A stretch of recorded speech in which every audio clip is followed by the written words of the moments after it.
Blah blah blah.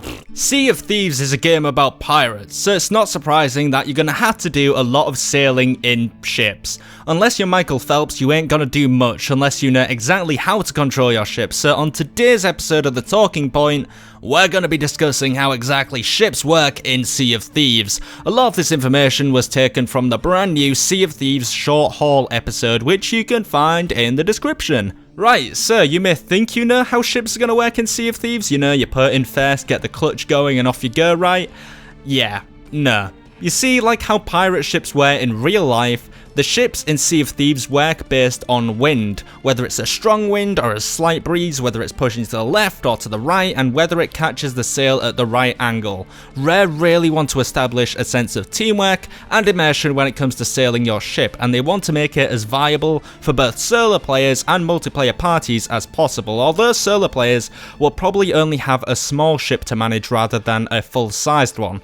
Also, the wind is a completely dynamic feature. It's not like it blows in the same direction for one day and then the next day it'll swap over and it goes on a rotor. It changes on the go. It goes from strong to weak, and it's completely shifting and a dynamic mechanic within the game.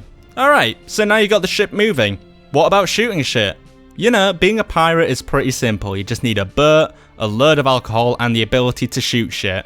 I call that one the Holy Trinity, because if you even do two of those three things, you're gonna have a good time, really. I mean, realistically, you're gonna have a whale of a time. But anyway, and I wouldn't recommend it in real life, let's get back to the cannons. So the cannons are your main form of combat when you're on your ship. There's no word whether you can sort of customize them or upgrade them or anything, or perhaps whether or not they change with each in-game ship variant, but one thing was revealed from this short behind the scenes video: the cannon shooting mechanic in this game features no crosshairs. So you're really gonna have to feel out the way the cannonballs play. You're gonna have to feel those cannonballs, oh yeah.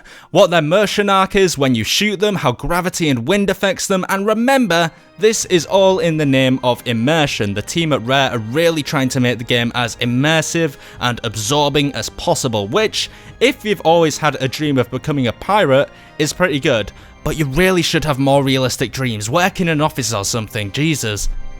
Also, remember, there are no legendary ships in the game. Rare really want the teams within the game to become legendary characters themselves, rather than finding them in-game. You don't want to just come across a legendary pirate, you want to be that legendary pirate. There's also a ghost ship you spawn in once you die, which is super cool and pretty damn innovative if you ask me, so I'll be doing a video to follow up on that information pretty soon. But that's all I've got today. If you enjoyed the video, make sure you give it a like and a subscribe to the channel for more Sea of Thieves content each and every week. If you want more Sea of Thieves content, if you want more stuff and information on this game, leave the video a like, subscribe, comment, let me know that you want this video series on this game on this channel, because right now I'm a bit up in arms whether to continue doing Sea of Thieves. Just let me know and we will do it. So, this has been Steve, that's been Sea of Thieves, checkpoint complete.